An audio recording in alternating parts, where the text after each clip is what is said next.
a challenge to see how fast you can get around the course, you know. It's the only chance you get to drive kind of crazy. This is where it's at. You can really let it all out and go for it. Hear the crowd cheer and just have a lot of fun.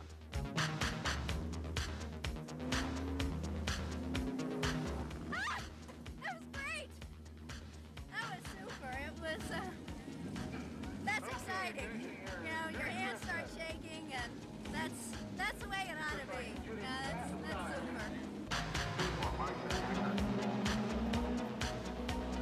The Vallejo Grand Prix is the ultimate autocross. This is no parking lot race. This is foot to the floor on downtown city streets, each driver against the clock, one car at a time. You can race just about anything, from stock Volkswagens to Indy-style open-wheel racers, as long as you're good enough to be invited.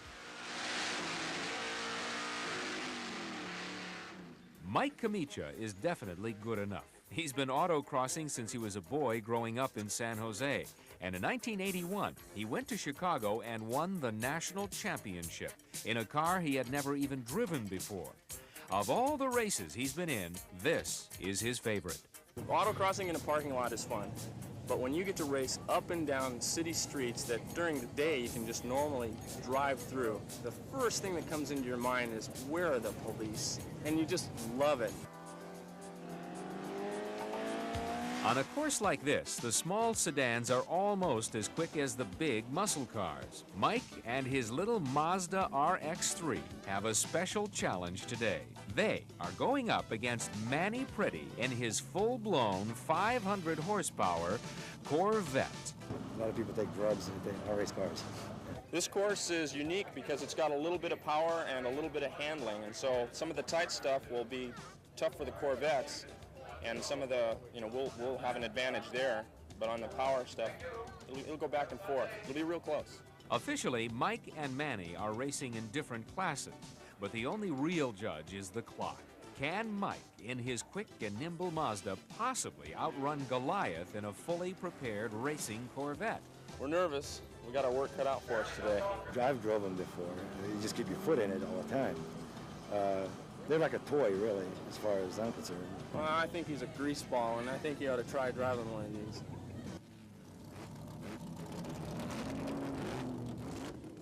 The race started at 9 this morning, and it'll go on all day. 150 drivers will compete. Each car will get 2 chances, and the best time wins. If you hit a pylon, a second is added to your time. The entire race only takes about a minute, so it's a very intense 60 seconds. Your heart's pumping away. You know you got to do it. The pressure's on.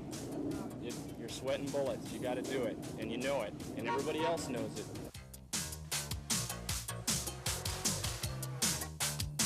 Mike makes his runs first and turns in a lightning fast time of 1 minute 5.23 seconds. Now it's Manny's turn, and the pressure is on.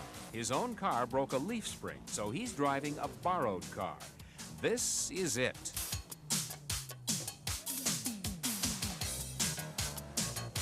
As Manny screams across the finish line, Mike and his humble Mazda still own the clock. They've taken the day by only 0.03 of a second. Pretty close race, but for Mike, the victory is not as important as the thrill of the race itself, and that's what keeps him coming back. We're all family. We love this. We know who's who. We know who can do what, and we take care of each other. And if somebody's car breaks and they really need a run, somebody will give up his run or her run to let the other guy run, because this is it. This is what we live for. It's the competition. It's like a drug. You just got to keep doing it. It's great.